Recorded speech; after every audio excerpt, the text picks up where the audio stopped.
ओम शांति। 19 दिसंबर 2023 बाबा के साकार मधुर महावाक्य। बाबा कहे, मीठे बच्चे, सर्विस की वृद्धि के लिए नए नए तरीके निकालो।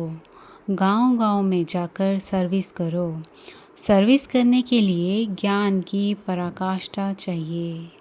प्रश्न, बुद्धि से पुरानी दुनिया भूलती जाए, इसकी सहज युक्ति क्या है?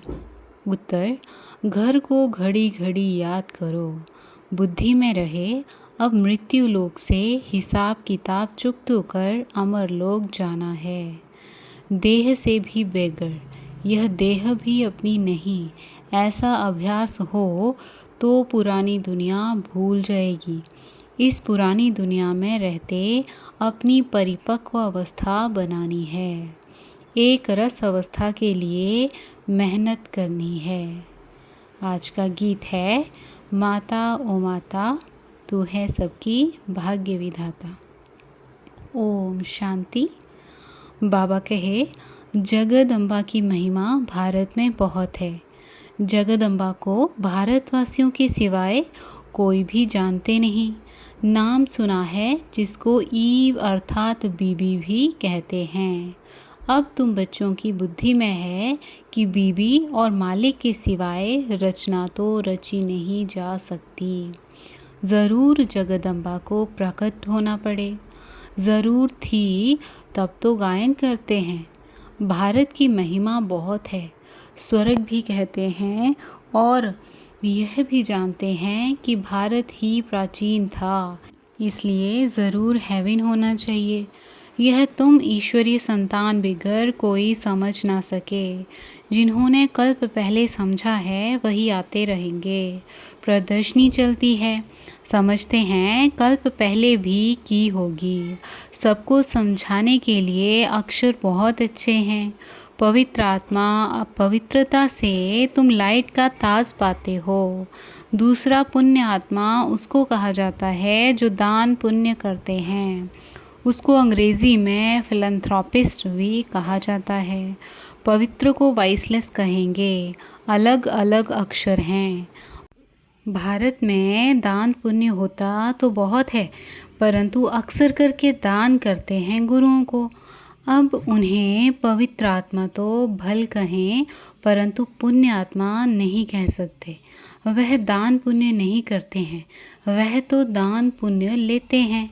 तो इन सब से बुद्धि योग टूटकर बाप से जुट जाए, इसके लिए बाप को समझाना पड़ता है कि यह ठीक नहीं है।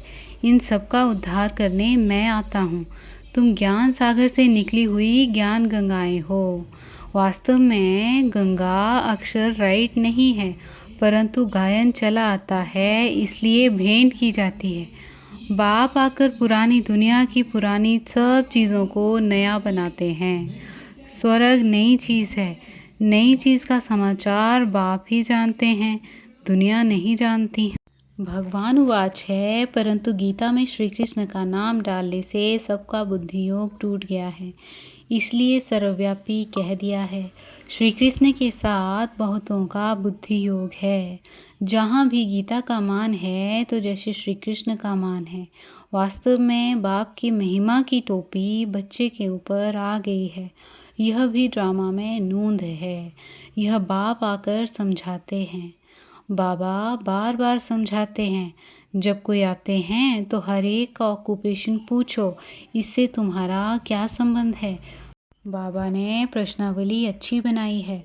सर्विस तो बहुत अच्छी हो सकती है। सर्विस तो जगद अम्बा के मंदिर में बहुत अच्छी हो सकती है। वहाँ जाकर समझाओ कि यह है जगदम्बा, सृष्टि को रचने वाली माता। कौन सी दुनिया रचती है? ज़रूर नई रचना रचेगी। अच्छा, इस माता का पिता कौन है? इनको जन्म किसने दिया? मनुष्य तो मुख वंशावली का अर्थ भी नहीं समझते हैं। तुम जानते हो इनको परमपिता परमात्मा ने जन्म दिया है। तुम बच्चों को ही समझाना पड़े। जगदम्बा मुख वंशावली है, परंतु कैसे? परमपिता परमात्मा तो निराकार है। समझाया जाता है ब्रह्मा तन से। परमपिता परमात्मा ने आकर जैसे इस ब्रह्मा को अडॉप्ट किया वैसे बच्ची को भी किया। यह बातें सबकी बुद्धि में स्थायी नहीं ठहरती, घड़ी घड़ी भूल जाते हैं। बच्चे सर्विस तो बहुत कर सकते हैं, जगदम्बा के मंदिर में परिचय देना चाहिए तो उन्हों का भी बुद्धि योग बाप से जुटे। जगदम्बा भी उनसे योग लगाती है तो हम भी उनसे योग लगाएं। नीचे जगदम्बा तपस्या में बैठी है, उनका मंदिर ऊपर है। नीचे राजयोग की तपस्या कर रहे हैं, फिर राज राजेश्वरी स्वर्ग की मालिक बनी सतयुग में। अभी है कलयुग, फिर से जब तपस्या में बैठे तब तो स्वर्ग के मालिक बने ना। तुम्हारी बुद्धि में यह सारा ज्ञान रहना चाहिए। यह सच्ची राय मनुष्यों को दी जाती है।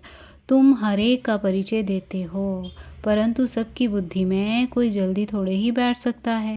बैठे तब जब सर्विस में लग जाएं। चित्र भी बहुत अच्छे बने हुए हैं, लक्ष्मी नारायण के मंदिर में जाकर समझा सकते हो। बाबा कहते हैं मेरे भक्तों को सुनाओ, भक्त ज़रूर मंदिर में ही मिलेंगे। उनको प्यार से समझाओ, यह जो लक्ष्मी नारायण के चित्र हैं इनके लिए सभी कहेंगे यह स्वर्ग के मालिक थे। अच्छा अब क्या है? ज़रूर कहेंगे कलयुग।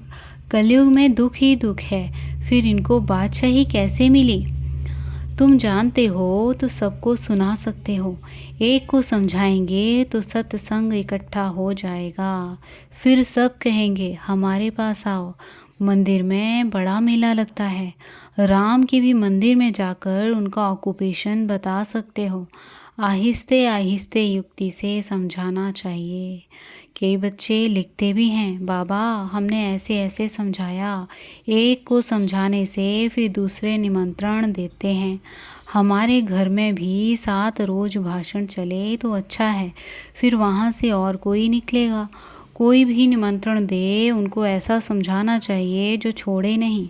भाषण करने से आसपास वाले मित्र संबंधी आदि भी इकट्ठे होंगे, ऐसे ही वृद्धि होती है। सेंटर पर इतने नहीं आ सकते हैं, यह अच्छी युक्ति है। ऐसी मेहनत करनी चाहिए। मेहनत करने का ढंग मुश्किल किसको आता है? ज्ञान की पराकाष्ठा चाहिए। बाबा कितनी दूर से हमको सिखाने आया है। अगर सर्विस नहीं करेंगे तो ऊंच पद कैसे पाएंगे? स्कूल में बच्चे बहुत अच्छे चमत्कारी होते हैं, उछलते रहते हैं। यह भी पढ़ाई है, यह वंडरफुल पढ़ाई है। इसमें बूढ़े जवान बच्चे सब पढ़ते हैं। गरीबों को और ही अच्छा चांस है। सन्यासी भी वास्तव में गरीब हैं। कितने बड़े बड़े धनवान मनुष्य अपने पास बुलाते हैं। सन्यासियों ने घर बार छोड़ा, बेगर हुए, कुछ भी उन्हों के पास नहीं है। तुम भी अभी बैगर हो, फिर प्रिंस बनते हो। वह भी बैगर है, इसमें पवित्रता की बात है। तुम्हारे पास और कुछ नहीं है, तुम देह को भी भूल जाते हो। देह सहित सब कुछ त्याग एक बाप के बनते हो। जितना एक बाप को याद करेंगे उतनी धारणा होगी। एक रस धारणा हो जाए उसके लिए मेहनत चाहिए। हमको बाबा के पास जाना है तो इस पुरानी दुनिया का ख्याल क्या रखें? जब तक परिपक्व अवस्था हो तब तक रहना इस पुरानी दुनिया पुराने शरीर में है। अब तुम्हें गृहस्थ व्यवहार में रहकर पवित्र बनना है। इस मृत्यु लोक से हिसाब किताब चुकतू होता है। अब अमर लोक जाना है। घर को घड़ी घड़ी याद करने से पुरानी दुनिया भूलती जाएगी। बोलो, गीता में बाबा ने क्या कहा है? भगवान को बाबा कहा जाता है। निराकार बाबा कहते हैं माम एकम याद करो, योग अग्नि से तुम्हारे विक्रम विनाश होंगे। यह भगवान के महावाक्य हैं कि इस पुरानी दुनिया और पुरानी देह को भी छोड़ो। देही अभिमानी बनकर निरंतर बाबा को याद करो। भगवान है निराकार, आत्मा शरीर लेकर टॉकी बनती है।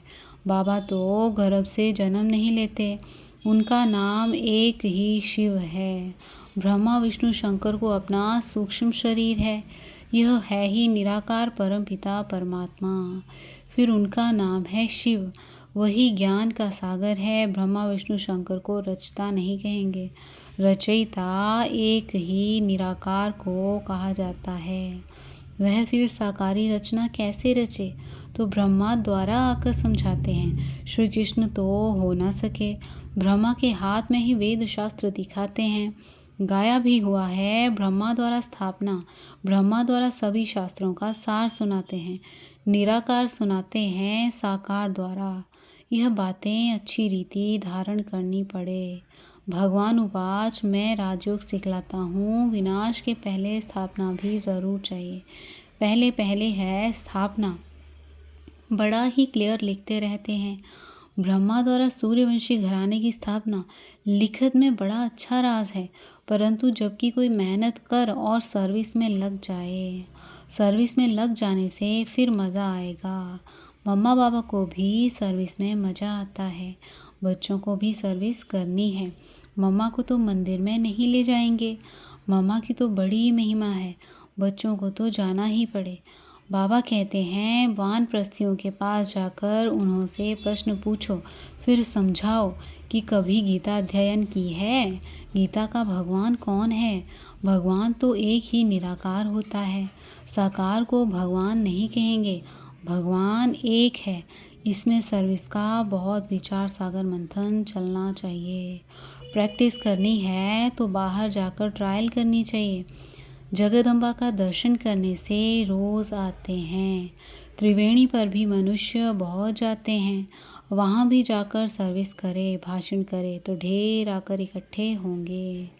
निमंत्रण देते रहेंगे, हमारे पास आकर सत्संग करो। बाबा मम्मा तो कहाँ जा नहीं सकते, बच्चे जा सकते हैं। बंगाल में काली का मंदिर है, वहाँ भी बहुत सर्विस कर सकते हो। काली कौन है इस पर भाषण करो, परंतु हिम्मत चाहिए। बाबा जानते हैं कौन समझा सकते हैं। जिनमें देह अभिमान है वह क्या सर्विस कर सकेंगे? सर्विस का सबूत नहीं देते। सर्विस अगर पूरी नहीं की तो नाम बदनाम करेंगे।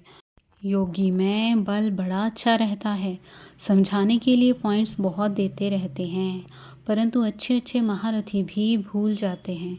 सर्विस तो बहुत है, इसको कहा जाता है बेहद की सर्विस। फिर वह मान भी बहुत पाते हैं। मुख्य है पवित्रता की बात। चलते चलते टूट पड़ते हैं। लौकिक बाप से कभी किसको भी निश्चय नहीं टूटता। यहाँ बाबा के पास जन्म लेते हैं, ऐसे बाप को फिर घड़ी घड़ी भूल जाते हैं, क्योंकि विचित्र है। ऐसे बाप का चित्र नहीं है। बाप कहते हैं, मुझे याद करो और तुम पवित्र बनो तो मेरे पास आ जाएंगे। आत्मा समझती है हमने ही 84 जन्मों का पाठ बजाया है। आत्मा में पाठ नूंधा हुआ है, शरीर में थोड़े ही पाठ है। इतनी छोटी सी आत्मा में कितना भारी पाठ है। यह बुद्धि में कितना नशा रहना चाहिए। व्यवहार के साथ साथ ये सर्विस भी कर सकते हैं। माँ बाप तो कहाँ भी नहीं जाएंगे, बच्चे कहाँ भी जाकर सर्विस कर सकते हैं। बच्चों को ही लकी स्टार्स कहा जाता है। अच्छा, मीठे मीठे ज्ञान लकी सितारों को माता पिता बाप दादा का याद प्यार और गुड मॉर्निंग। रूहानी बाप की रूहानी बच्चों को नमस्ते। हम रूहानी बच्चों की रूहानी माता पिता बाप दादा को याद प्यार गुड मॉर्निंग और नमस्ते। शुक्रिया बाबा, शुक्रिया। धारणा के लिए बाबा कहते, देहाभिमान छोड़ सर्विस करनी है। विचार सागर मंथन कर बेहद की सर्विस का सबूत देना है। इस मृत्यु लोक से पुराने सब हिसाब किताब चुकतू करने हैं। पुरानी देह और पुरानी दुनिया को बुद्धि से भूलते जाना है। आज का वरदान है, एक की स्मृति द्वारा एक रस स्थिति बनाने वाले ऊंच पद के अधिकारी भव। एक की स्मृति द्वारा एक रस स्थिति बनाने वाले ऊंच पद के अधिकारी भव। विश्लेषण, एक रस स्थिति बनाने के लिए सदा एक की स्मृति में स्थित रहो। अगर एक के बजाय दूसरा कोई भी याद आया तो एक रस के बजाय बहुरस स्थिति हो जाएगी। जिस समय और कोई रस आकर्षित करता है, उसी समय यदि आपका अंतिम समय आ जाए तो ऊंच पद नहीं मिल सकता। इसलिए हर सेकंड अटेंशन रखो। सदैव एक का पाठ पक्का हो। एक बाप एक ही संगम का समय है और एक रस स्थिति में रहना है तो ऊंच पद का अधिकार मिल जाएगा। स्लोगन: शुद्ध संकल्पों का भोजन स्वीकार करने वाले ही सच्चे सच्चे वैष्णव हैं। शुद्ध संकल्पों का भोजन स्वीकार करने वाले ही सच्चे सच्चे वैष्णव हैं। अच्छा, ओम शांति।